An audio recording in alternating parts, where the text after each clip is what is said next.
جی السلام علیکم، نمسکار، ہیلو، آداب ناظرین. یہ ایک نئی سیریز کا آغاز کر رہا ہوں جو کہ میرے متعلق ہے. میری زندگی کے چند ابواب ہیں جو میں سمجھتا ہوں کہ مجھے آپ سب کے ساتھ شیئر کرنے چاہیے. اور حقیقت تو یہ ہے کہ میں اس کے اوپر لکھنا چاہتا تھا، ایک تحریر جو ہے وہ اس کو تیار کرنا چاہتا تھا، مگر وہ وقت ہی نہیں مل پایا. اور نہ مجھے لگ رہا ہے کہ آنے والے مہینوں سالوں میں بھی کچھ ایسا ہی رہے گا. تو میں نے کہا کیوں نہ، یہ نیا زمانہ ہے اور ویڈیو ہی لوگ دیکھتے ہیں، تو میں اب یہ ایک سلسلہ شروع کر رہا ہوں قسط وار، جس میں میں اپنی جو زندگی کے ایکسپیرینسز ہیں، خصوصاً پروفیشنل ایکسپیرینسز، میں ان کا ذکر کروں گا. لیکن یہ میں بات کروں گا جب میں نے سول سروس کا امتحان دیا 1993 میں، اور میں داخل ہوا سول سروسز اکیڈمی میں. اور پھر میں نے تقریباً 2012 تک میں سول سرونٹ بھی تھا. یوں اور بات ہے کہ فیلڈ میں رہنے کے بعد میں نے پھر ڈیپوٹیشن پر چلا گیا اور پھر واپس آیا تو استعفیٰ دے دیا. جو بھی ریزنز وہ سب میں بات کروں گا. تو واقعہ یوں ہے کہ 1993 میں نے یہ امتحان دیا. اس وقت میں کام کر رہا تھا آغا خان رورل سپورٹ پروگرام میں. 1992 میں نے اپنا ماسٹرز کمپلیٹ کیا تھا لنڈن اسکول آف اکنامکس سے. اور وہیں سے میں نے، اس وقت میرے بڑا خواب ہوتا تھا کہ میں جا کے ملک کی خدمت کروں گا. مجھے پی ایچ ڈی میں بھی داخلہ ملا، لیکن میں نے کہا نہیں، مجھے آن گراؤنڈ کام کرنا ہے، کچھ نہ کچھ تبدیلی لے کر آنی ہے. آپ کو پتہ ہے اس وقت جذبات بھی آپ کے بڑے را ہوتے ہیں اور بڑا آپٹمزم ہوتا ہے، ایک آئیڈیلزم بھی ہوتا ہے. تو میں نے وہاں پر اپلائی کیا. مجھے اتفاق کی بات ہے مجھے نوکری بھی مل گئی اور میں آیا واپس 1992 میں. اور میں سیدھا جو ہے لاہور کچھ دن قیام کر کے اپنے گھر پر میں گلگت چلا گیا. اور وہاں پہ میں یہ کام کر رہا تھا. لیکن اس دوران پھر جس طرح ہمارے یہاں ہوتا ہے، اس زمانے میں کریئر آپشنز بڑی کم ہوتی تھیں.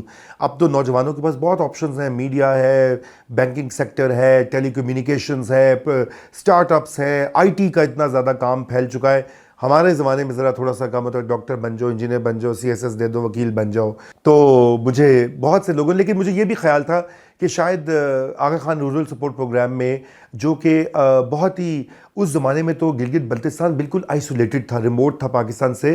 اور وہاں پر آپ کو رہ کر احساس ہوتا تھا کہ ریاست کا اور سرکاری جو محکمے ہیں ان کا کتنا اہم رول ہوتا ہے اور ان کی کتنی اہم پوزیشن ہے لوگوں کی زندگیاں تبدیل کرنے میں. کیونکہ ایک سڑک بنی تھی کراکرم ہائی وے، جس سے اب آپ لوگ گلگت بھی جاتے ہیں، وہ 70s 80s میں باقاعدہ اس کی تعمیر ہوئی اور اس کے بعد سے پھر وہاں کی لائف بدلنا شروع ہوئی. تو آئیڈیا یہ تھا کہ مجھے یہ بھی خیال ہوا، جو کچھ پڑھا ہوا تھا، کہ بھئی اسٹیٹ جو ہے وہ ایک ایسا اہم محرک بھی ہے، ایک ایسی فورس ہے جو کہ معاشرے میں تبدیلی لے کے آتی ہے. تو میں نے کہا کیوں نہ اس کا حصہ بنا جائے اور تبدیلی لائے جائے. اب یہ معلوم تھا کہ مسائل ہیں ریاست میں، کلونیل ڈھانچہ ہے، کرپشن ہے، انیفیشنسی ہے، وغیرہ وغیرہ. لیکن بہرحال آئیڈیلزم تھا. خیر بعد میں وہ معلوم ہوا کہ بڑا مشکل ہوتا ہے اندر سے ٹھیک کرنا. اس پہ بھی بات کروں گا. تو میں نے پھر سوچا کہ ساتھ ساتھ کچھ میں نے پڑھنا شروع کر دیا. وہاں پہ بہت وقت ہوتا تھا گلگت میں. اس زمانے میں تو اتنا ڈیولپ بھی نہیں تھا، کوئی خاص ریسٹورانٹس بھی نہیں تھے. ہم لوگ ایک ہاسٹل میں رہتے تھے، بہت اچھے دوست بنے تھے. لیکن وہاں پہ کتابیں ہم پڑھتے رہتے تھے روزانہ. نئی کتاب، اخبار بھی دیر سے آتا تھا. وہاں پر انٹرنیٹ تو ہوتا ہی تھا اس زمانے میں. تو بس معلومات کا ذریعہ پی ٹی وی تھا یا ایک دو اور چینل وہاں پر آ جاتے تھے، ایس ٹی این ہوتا تھا شاید. تو وہاں سے اپنی معلومات لیں اور تیاری کی. 93 میں لاہور آگے کچھ مہینے میں رہا. امتحان سے پہلے تقریباً 4 ماہ میں دن رات جو ہے وہ سی ایس ایس کی جو ہے پیپرز ان کی تیاری کرتا رہا. 93 میں نے ایگزام دیا اور یہیں لاہور میں سینٹرل ماڈل اسکول میں، تاریخی اسکول ہے، وہاں پہ ہمارا ایگزام سینٹر تھا. وہ امتحان دے کر پھر میں واپس چلا گیا گلگت اور اپنی ڈیوٹی کے لیے. اور وہاں پہ ہی تھا اگلے سال. تو پھر ریٹن ایگزام کے ریزلٹس آئے اور اس میں نے کلیئر کر لیا. پھر انٹرویو کے لیے مجھے جانا پڑا. دوبارہ میں آیا. انٹرویو ہوتا ہے، میڈیکل ٹیسٹ ہوتا ہے، سائیکولوجیکل ٹیسٹ ہوتا ہے، وغیرہ وغیرہ.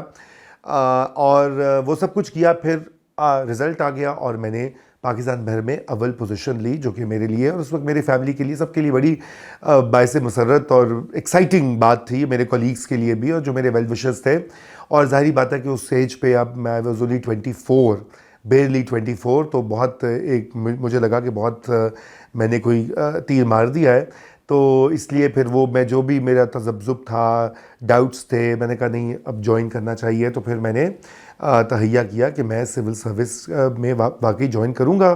اور نومبر 1994 میں میں لاہور میں والٹن کیمپس جو ہے سول سروسز اکیڈمی کا، وہاں پر پہنچ گیا. ہمیں کہا گیا شیروانی سلوا کے لائیے، سوٹ بھی ہونا چاہیے، اس لیے تیار تیوروں کے ٹائی لگا کر ہم وہاں پہنچے. اور بہت لوگوں سے ملاقات ہوئی. ہمارا بیچ تقریباً 150 کے قریب سول سرونٹس سے. آپ کو پتہ ہی ہے کہ بہت زیادہ ہزاروں لوگ امتحان دیتے ہیں، ان میں سے 200-300 کلیئر کرتے ہیں، ان میں سے پھر فردر سلیکشن ہوتی ہے، ان کی گروپ ایلوکیشن ہوتی ہے.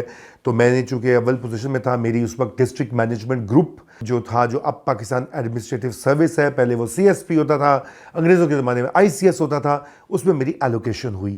اور یقین جانیے میرے لیے ایک بہت بڑی یہ زندگی میں بھی تبدیلی تھی. اور میں آپ کو بتاؤں گا کہ میرے لیے ایک بہت ہی اہم باب تھا. اور کیوں تھا وہ؟ اس لیے کہ آپ کو حقیقی طور پر جو پاکستان سے کے مختلف علاقوں سے آئے ہوئے میرے کولیگز تھے، ان سے انگیج کرنے کا اور ان کی بات سننے کا اور ان کو ملنے کا، پرکھنے کا ایک موقع ملا. اور پھر آگے جا کے جو فیلڈ میں ایکسپیرینسز ہیں وہ بھی آپ سے شیئر کروں گا. تو وہ جو بھی فرسٹ آتا ہے CSS میں، اس کو PMC پریزیڈنٹ میس کمیٹی جو ہے وہ نامینیٹ کر دیا جاتا ہے. یعنی کہ وہ جو پروبیشنری آفیسرز جن کو کہا جاتا ہے، آفیسرز انڈر ٹریننگ، ان کی ویلفیئر اور میس کا وہ انچارج ہوتے ہیں، مینیو اور یہ اور وہ ڈیلنگ. تو وہ بھی ایک ذرا آپ کو تھوڑی سی کیا کہتے ہیں پرومیننس بھی ملتی ہے، ذمہ داری بھی ملتی ہے.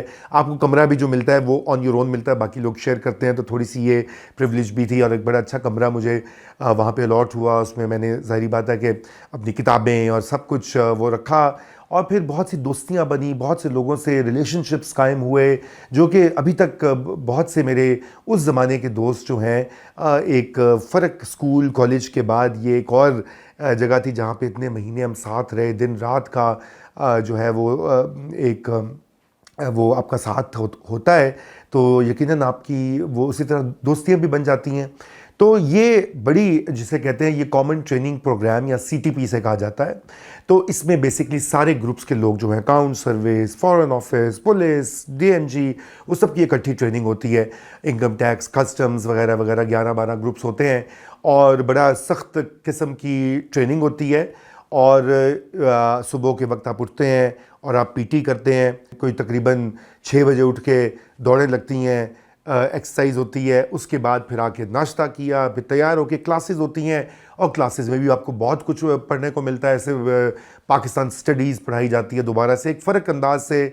اور پھر آپ کو جو ہے اسپیشل سبجیکٹس ہوتے ہیں، اکنامکس ہوتی ہے، اسلامیات اور مختلف طرح کی بہت سے ایریاز میں آپ باقاعدہ پڑھائی کرتے ہیں، بڑی انٹینس قسم کی. اور بڑی زبردست فیکلٹی اور انسٹرکٹرز بھی تھے. ڈاکٹر سعید شفقت جو کہ ہمارے ملک کے ایک معروف اسکالر ہیں، پروفیسر بھی رہے قائد اعظم یونیورسٹی کے، وہ اس وقت انچارج تھے. وہ پاکستان اسٹڈیز پڑھاتے تھے اور کریکولا وغیرہ انہوں نے بھی ڈیزائن کیا ہوا تھا. انہوں نے بہت فرق انداز سے وہ مطالعہ پاکستانی پڑھایا جو کہ ہم نے CSS کے پیپرز کے لیے وہی تیار کیا تھا، جو رٹا پٹا بیانیہ ہے. لیکن یہاں پہ انہوں نے بہت سی ایسی معلومات دیں جو کہ بڑی میں سمجھتا ہوں میرے لیے ایک بہت اہم، میری انٹلیکچوئل ڈیولپمنٹ کے لیے بہت اہم تھا. ان کا جو اثر تھا، اور آج تک جسے ڈاکٹر سعید شفقت جو ہیں میرے مہربان ہیں، ہر قدم پر انہوں نے میرا ساتھ دیا ہے. اور میں بھی ہمیشہ یہ کوشش کرتا ہوں کہ ان سے رابطہ رکھوں، ان سے اور سیکھوں. پرویز مسعود صاحب ہمارے ڈائریکٹر جنرل تھے سول سروسز اکیڈمی کے، جو کہ سابق چیف سیکرٹری پنجاب تھے. اور چیف سیکرٹری تو وہ ہٹ گئے پولیٹیکل ریزنز کی وجہ سے، تو ان کو DG لگا دیا گیا. جیسے کہ ہوتا ہے کہ سینئر پوزیشن جو ہوتی ہے، پھر ان کو اس کو ٹریننگ اکیڈمی کو اکثر کھڈے لائن بھی سمجھا جاتا ہے مین اسٹریم DMG کی نوکری میں. وہاں پہ فیلڈ میں آپ کو ہوتا ہے ٹیکا شیکا پاورز، اور اس کو زیادہ اہمیت دی جاتی ہے. عوام بھی، ہمارا معاشرہ بھی جیسے اس کو زیادہ اہمیت دیتا ہے. حالانکہ میں سمجھتا ہوں سول سروس کی ٹریننگ سب سے اہم چیز ہے، کیونکہ آپ جو مستقبل کے پلانرز ہیں، پالیسی میکرز ہیں، آپ ان کی ٹریننگ کر رہے ہوتے ہیں. اور نوجوان ہوتے ہیں، سارے ینگ مائنڈز ہوتے ہیں، آپ ان کو مولڈ کر سکتے ہیں. تو وہاں پر اور پرویز مسعود صاحب کے بھائی تھے، وہ بھی وہاں پہ ڈائریکٹر ایڈمنسٹریشن تھے، وہ ریٹائرڈ بریگیڈیئر تھے. اس کے علاوہ سہیل صفدر صاحب تھے، ایک اور پڑھے لکھے سینئر سول سرونٹ تھے.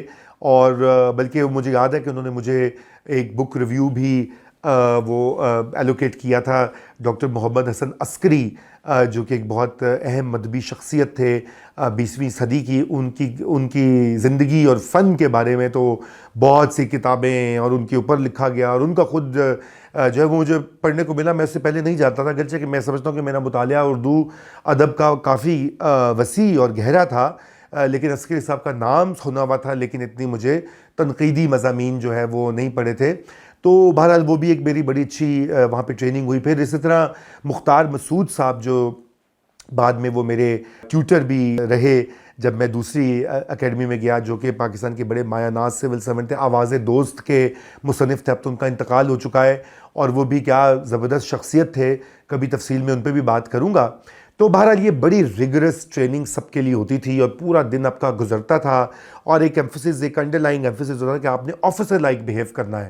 آفیسر کیسے ہوتا ہے کہ آپ ایک جسے کہتے ہیں نا اسپیشل مخلوق ہیں، اللہ تعالیٰ کی بھیجی ہوئی ایک تحفہ ہے، عنایت ہے ملک کے اوپر، اور سارے اسی طرح آپ کو پتہ ہے پھو پھاں جیسے پنجابی میں کہتے ہیں، ٹیکا شکا، اس میں وہ رہتے تھے. تو یہ بہرحال تجربہ بہت اہم تھا، یونیک تھا، اور میں سمجھتا ہوں کہ اس میں یہ میں نے ماسٹرز کر چکا تھا اگرچہ، لیکن میں نے مزید بہت کچھ سیکھا. اور وہاں پہ بہت گیسٹ سپیکرز بھی آتے تھے، مثلا آسماں جہانگیر بھی آئیں ایز گیسٹ سپیکر، انہوں نے بڑا دھواں دار لیکچر دیا. ڈاکٹر عائشہ جلال جو کہ پاکستان کی تاریخ کی ایک بہت بڑی مستند حوالہ ہیں، وہ بھی آئی ہمیں لیکچر دینے کے لیے. مذہبی شخصیات لائک ڈاکٹر طاہر القادری وہ بھی آئے. اب آپ دیکھ لیجئے بڑا ملا جلا، کیونکہ ظاہری بات ہے مذہبی ٹچ بھی دینا ہوتا ہے. وہ بھی میں آپ کو بتاؤں گا جب میں CSS کیسے تیاری کی، اس کے اوپر ایک الگ ویڈیو کروں گا، کیونکہ مجھے پتہ ہے بہت سے، مجھے ابھی تک 30 سال سے زائد ہو گیا، مجھے ای میلیں اور فونز اور ٹیکسٹ میسیجز اور فیس بک پہ آتے ہیں کہ جی کیا امتحان کیسے دیا جائے، تیاری کیسے کی جائے، کیا پڑھا جائے، کیا ڈیلی روٹین ہونی چاہیے. تو میں اس کے اوپر ایک الگ ویڈیو کروں گا، کیونکہ وہ ایک الگ موضوع ہے. تو اس میں بھی میں ذکر کروں گا کہ کس طرح سے میں نے اپنے انٹرویو کے لیے باقاعدہ دعائے قنوت جو ہے اس کا رٹا لگایا کہ میں کوئی غلطی نہ کروں. کیونکہ انٹرویو میں اکثر سول سرونٹ سے یہ پوچھ لیا جاتا تھا کہ بھئی دعائے قنوت آتی ہے کہ نہیں آتی، تاکہ آپ کا یہ ٹیسٹ لیا جائے کہ آپ سچے اور حقیقی مسلمان ہیں کہ نہیں. اب یہ لوگ اس پہ سوال بھی اٹھاتے ہیں کہ بھئی کیا یہ ضروری ہے ایک اچھے سول سرونٹ بننے کے لیے یا نہیں، ایک الگ معاملہ ہے، اس پہ بات کریں گے. تو بہرحال یہ بہت ایک وائڈ رینجنگ قسم کی ٹریننگ ہوئی، اور آئی مسٹ سے کہ وہاں بھی میرا بڑا اچھا جسے کہتے ہیں ایکسپیرینس رہا، اور میں نے کافی محنت بھی کی. اور میں بیسٹ ان ایکیڈیمکس کی مجھے شیلڈ ملی، بیسٹ ان اکنامکس کی شیلڈ ملی، اور غالباً بیسٹ ان پبلک ایڈمنسٹریشن میں بھی میرے ہائیسٹ نمبر تھے. اور I am very grateful to all the. ایک اور بڑے اچھے وہاں پہ استاد آتے تھے، میں ان کا ڈاکٹر منیر، وہ بھی بڑے پرانے پروفیسر تھے، جسے کہتے ہیں نا شاید ان کا بھی انتقال ہو چکا ہے. بڑے ہی جسے کہتے ہیں شارپ مائنڈیڈ، پبلک ایڈمنسٹریشن کی بڑی ڈیٹیلز جانتے تھے تھوڑے سے سنکی مزاج اور تھوڑے سے سینیکل، بہت نیگیٹو باتیں بھی کرتے تھے. مثلا ایک بار ذکر ہوا کمپیوٹرز کا، تو ہم نے کہا کہ جی کمپیوٹرائزیشن ہو جائے گی کلاس میں. تو انہوں نے کہا انہوں نے کمپیوٹرز کو بھی خراب کر دینا، جو کہ ہمیں پتہ لگ رہا ہے کہ دنیا بھر میں سائبر سیکیورٹی اور سائبر فراڈ اور سائبر ویوز میں کس طرح سے غلط جو ہے حرکات ہوتی ہیں. تو بہرحال وہ تو دیکھیے آپ کے ذہن میں یہ چیزیں رہ جاتی ہیں. تو اس کے بعد یہ ختم ہوئی ٹریننگ، پھر ہم نے پاس آؤٹ کیا. یہ 1995 ہو گیا، 1995 کا پہلا ہاف، اور پھر وہ باقاعدہ سیریمنی ہوئی، وہاں پہ میں نے تقریر بھی کی. I was the PMC. تو اور مجھے یاد ہے کہ اس زمانے میں نے ریسرچ کی باقاعدہ کہ قائد اعظم نے سول سرونٹس کے بارے میں کیا کہا تھا، اور وہ پھر میں نے اس کے بہت سے حوالے دیے کہ آپ نے کسی سے پولیٹیکل افیلیشن نہیں کرنی، آپ کا تعلق کسی پولیٹیکل پارٹی سے نہیں ہے، آپ عوام کے خادم ہیں، آپ عوام کے افسر نہیں ہیں. وہ اور بات ہے کہ اب جو حالات ہو گئے ہیں، بعد میں مجھے پتہ لگا کہ قطعاً یہ ساری کتابی باتیں تھیں، کیونکہ نہ تو آپ سول سروس میں اوپر جا سکتے ہیں جب تک آپ کی سیاسی آج کل افیلیشن نہ ہو. اب تو یہ عالم ہو گیا کہ آپ لوگ یہ کہتے ہیں جی یہ فلاں سول سرونٹ فلاں پارٹی کا ہے، یا فلاں سول سرونٹ فلاں اس کی بیک پہ کے اوپر ہے. اور جہاں تک رہی افسر شاہی اور حکمرانی کی بات، تو وہ تو سکھائی جاتی تھی کہ بھئی آپ لوگوں سے ممتاز ہیں، آپ کوئی بہت ہی اسپیشل کریچرز ہیں اور آپ نے کس طرح سے حکمرانی کرنی ہے، اس طرح نہیں کہا جاتا تھا. لیکن انڈر کرنٹس تحتش وہ جو بین السطور یہی بات ہوتی تھی اور لاشعوری طور کے اوپر ایک ٹریننگ جاری ہوتی تھی. سوٹ ٹائی پہن کر کس طرح کانٹا چھری لا کے، پھر ہماری وہاں پہ میس نائٹس ہوتی تھیں، وہاں بھی آپ کو کس طرح سے کنڈکٹ کرنا ہے. بہرحال یہ ایک بہت بڑی ٹریننگ تھی اور یقیناً ایک بہت بڑا پروگرام ہوتا ہے اس لیول کے اوپر. اس کو اچھی ایکیڈمکس دینا، سپورٹس بھی ہوتی تھیں اس میں، اور اس میں پی ٹی کا تو میں نے ذکر کر ہی دیا. ایکسٹرا کریکولر ایکٹیویٹیز بھی ہوتی ہیں. میں نے وہاں پہ جو سول سروسز اکیڈمی کا جو میگزین ہے اروڑا، میں اس کا چیف ایڈیٹر بھی مقرر ہوا، اور وہ بھی ایک اچھا تجربہ تھا. گرچہ کہ میں پہلے اپنے school H S N college کا جو وہ تھا جریدہ ایچسونین، میں اس کا بھی ایڈیٹر تھا 1987 میں، اور یہ بھی میں تجربہ تھا. لیکن پورے کا پورا میگزین ہم نے مل کر اس کو تخلیق کیا. ایک وہاں پر میرے خیال سے انکم ٹیکس کی سینئر آفیسر تھیں تابانہ سجاد ناصیر، وہ انچارج تھیں اور ان کے ساتھ بھی کام کرنے کا موقع ملا. اور بہت ہی ایک اچھی ہماری پیاری میڈم تھیں ناہید صاحبہ، جو کہ سیکریٹریٹ گروپ سے تھیں، اور وہ ان سے زیادہ محبت کرنے والا اور خوش مزاج اور آرٹسٹک افسر کم ہی میرے خیال سے سول سروس میں ہوں گے. وہ گاتی بھی بہت اچھا تھیں، ان کی آرٹسٹک ایک پوری ویو تھا، اور ہم لوگ بڑے ان کے گرویدہ تھے سارے. تو اس طرح کے بڑے کیریکٹرز آپ کو سینئرز جو ہوتے ہیں سول سروس میں رول ماڈلز کے طور پہ ملتے ہیں. لیکن پرویز مسعود صاحب بھی بڑے کائیاں اور ایکسپیرینس قسم کے وہ سول سرونٹ تھے. اپنے تجربات بتاتے ہیں کہ میں لاہور میں جب وہ ڈی سی تھے، جیلم میں جب وہ تھے، چیف سیکرٹری کے طور پہ انہوں نے کیا کیا، ایز سیکرٹری انہوں نے کیا کیا، ایز کمشنر کیا کیا. اور وہ بڑے ٹھوس قسم کے تجربات تھے جس سے آپ بہت کچھ سیکھتے بھی ہیں، اور ظاہری بات ہے کویسچن بھی کرتے ہیں تھوڑا تھوڑا. بہرحال ان کا بھی دست شفقت ہم سب پہ رہا، including me, and I am very grateful to them کہ مجھے ان لوگوں کی کمپنی میں سیکھنے کا اور اپنی ایک فرق طرح کی تربیت کا موقع ملا. اس لیے میں بالکل بھی سمجھتا ہوں کہ میں نے اگرچہ چھوڑ دی سول سروس، لیکن میں نے کبھی یہ نہیں کہا کہ وہ بہت بری چیز تھی، کیونکہ میں آئی ایم ریئلی گریٹفل.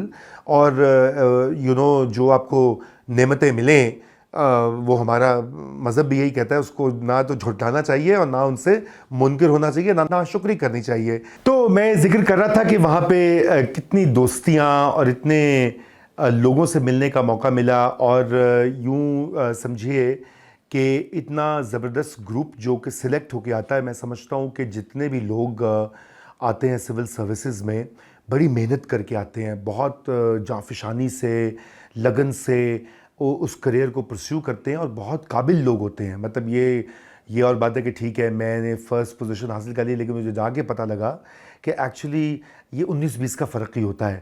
اور بس یہ آپ کے 4 نمبر اوپر ہو جائیں ریٹن ایگزام میں، انٹرویو میں 10 نمبر اوپر ہو جائیں تو آپ کی پوزیشنز بدل جاتی ہیں، کیونکہ اتنے ٹیلنٹڈ لوگ تھے. مثلا کئی شاعر تھے، پھر اسی طرح اور لوگ گاتے بہت اچھا تھے، کچھ بہت جیسے کہتے ہیں فنی یا حصے مزاج جو تھی بڑی ان کی تیز تھی.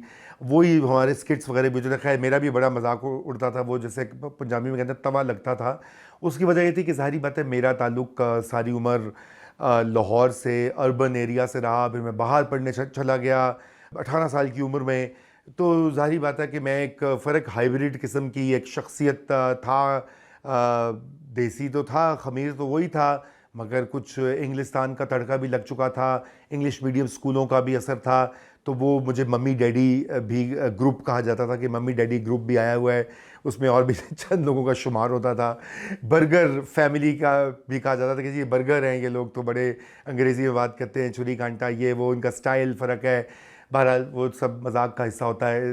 اس وقت تو کچھ تھوڑا بہت عجیب لگتا ہے. کچھ ہاسٹیلٹی بھی کبھی کبھی مجھے محسوس ہوئی کہ وہ یہ چیک بھی کیا جاتا تھا کہ واقعی اس میں اتنی صلاحیت ہے کہ یہ اس نے ٹاپ کیا ہے سول سروس میں، یا یہ سفارشی ہے. کیونکہ میرے فادر جو تھے اس وقت جج تھے، پہلے وہ ایڈوکیٹ جنرل رہ چکے تھے پنجاب کے. تو وہ آپ کو پتہ ہے پاکستان میں یہ حقیقت بھی ہے، سفارشیں چلتی ہیں بالکل.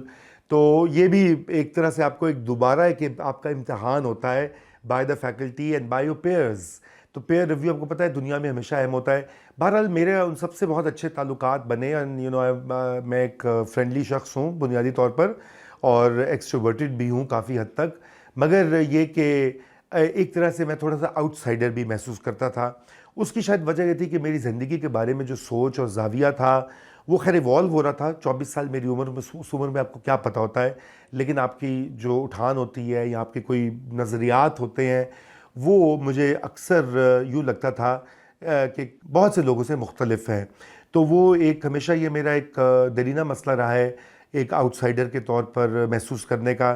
ہو سکتا ہے کہ مجھے یہ بھی کہا جاتا ہے کہ یہ میں کچھ زیادہ ہی سوچتا ہوں اس کے بارے میں، لیکن کبھی کبھی وہ بھی احساس ہوتا ہے۔ ساری بات ہے جب آپ وہ جیسے کہتے ہیں نا انجمن میں بھی آپ تنہا ہوں، تو وہ والی ایک کیفیت بھی رہتی تھی۔ لیکن اتنا مصروف وہاں پہ ہمارا شیڈیول ہوتا تھا، اتنا کام ہوتا تھا کہ اکثر و بیشتر اب بھول ہی جاتے تھے کہ وہاں پہ ہو کیا رہا ہے۔ تو بہرحال یہ میں چاہتا تھا کہ ان کا بھی کچھ ذکر کروں۔ اسی طرح جو ہے میرے اور بہت سارے بیچ میٹس ہیں، اب 100 سے زیادہ ہیں، میں ان کا کس کس کا ذکر کروں۔ یہ جب کتاب ڈھلے گی بنے گی تو اس میں مزید اینیکڈوٹس بھی لکھوں گا، لیکن اس ٹریننگ کے دوران بھی ہمارے ٹرپس بھی ہوتے تھے۔ مثلا ہم کنٹری اسٹڈی ٹور ایک ہوتا تھا اور اس میں ہم سلیکٹ کرتے تھے، تو میں نے ساؤتھ پنجاب کو میری پریفرنس تھی اور مجھے وہ مل گیا، اور وہ بھی ایک بہت یادگار ایک ٹرپ تھا جو کہ ہم ایک بڑے سے گروپ میں سول سروسز اکیڈمی کی بس میں گئے، اور ہم گئے اوکاڑا، ساہیوال، پھر آگے گئے ملتان سے بہاولپور، اچ شریف، یہ سارے خوبصورت علاقے جو ہیں، اور روہی کا ایک ایکسپیرینس جو تھا، میں پہلے جا چکا تھا ملتان اور بہاولپور اپنی فیملی کے ساتھ، کیونکہ میرے فادر کی ایک زمانے میں پوسٹنگ تھی بہاولپور میں، 1 سال وہاں رہے، ملتان میں بھی رہے، تو ہم جایا کرتے تھے۔ اس وقت ہم بہت چھوٹے تھے، اتنی تاریخ کے بارے میں بھی نہیں پتا تھا، لیکن اس کے بعد by the time civil service میں آ گئے تھے تو بہت زیادہ پڑھ لیا ہوا تھا۔ یہ بھی پتا تھا کہ کتنی ملتان تو ایک بہت تاریخی اور قدیم شہر ہے، بہاولپور کی بھی کیا عمدہ تہذیب اور ایک الگ ریاست ہوا کرتی تھی۔ تو وہ ایک بہت میرے لیے یادگار قسم کے وہ مومنٹ۔ ہڑپا بھی گئے تھے، اور اس بار ہم ہڑپا گئے تو کہ میں ایک بڑی عمر کا وہ بچہ نہیں تھا۔ ہڑپا جب پہلے گئے تھے اسکول کے ٹرپ کے ساتھ، پیرنٹس کے ساتھ، تو وہ اور تجربات تھے۔ اس بار اس کو دیکھنے کا اور سمجھنے کا، جو ہڑپا کا حسن ہے، جو وہاں کا ایک ایمبیانس اور ایک سائلنس ہے، تو یہ سب کچھ وہاں پر مجھے اس طرح کا ماحول ملا، اور میں سمجھتا ہوں کہ میری ذاتی ٹریننگ کے لیے بہت ضروری تھا۔ اس لیے میں نے کہا یہ سب میں باتیں آپ کو اس لیے نہیں بتا رہا کہ میں کوئی اپنی بہت ہی کوئی عظمت کے گن گا رہا ہوں، میں صرف آپ سے اپنی تاریخ شیئر کر رہا ہوں۔ سب تو انٹرسٹڈ نہیں ہوں گے، لیکن بہت سے لوگ پوچھتے ہیں اپنے تجربات بتائیں، اپنے سول سروس میں کیا دیکھا۔ تو میں نے یہ مشاہدات اور یہ جو وارداتیں ہیں قلبی اور ایکسٹرنل، تو میں نے کہا ان کا ذکر کیا جائے، اور ان کو قلم بند بھی میں کروں گا۔ امید ہے ایک وقت میں جب موقع ملے گا۔ ابھی میں تو ریٹائرمنٹ کے قریب نہیں ہوں، نہ ہی خدا نہ خواستہ قریب المرگ ہوں، ویسے وہ تو نہیں، اللہ تعالیٰ پہ کو پتہ ہے کہ کب ہم نے جانا ہے، سبھی نے جانا ہے جہاں سے، لیکن اس سے پہلے یہ لکھوں گا۔ یہ ایک میرے خیال میں ایک اہم کتاب ہوگی کہ پاکستان کی اسٹیٹ اور پاکستان کے ریاستی ڈھانچے کا ایک آنکھوں دیکھا پرسنل حال۔ تو یہ جناب تھی پہلی ٹریننگ کی روداد۔ اس کے بعد جو دوسری ٹریننگ ہوتی ہے وہ ہوتی ہے اسپیشلائز ٹریننگ پروگرام، اور وہ مال روڈ کے اوپر ایک پرانا کلونیل بلڈنگ ہے، سول سروسز اکیڈمی کا ایک ڈی ایم جی کیمپس تھا، جو کہ اب ایڈمنسٹریٹو سروس کا کیمپس ہوگا۔ میں تو کافی عرصے سے وہاں نہیں گیا۔ پھر ہم وہ سمرز جو تھے 1995 کے، وہاں چلے گئے، اور پھر 1 سال قریباً وہ ٹریننگ جاری رہی۔ اس کی روداد اگلی ویڈیو میں۔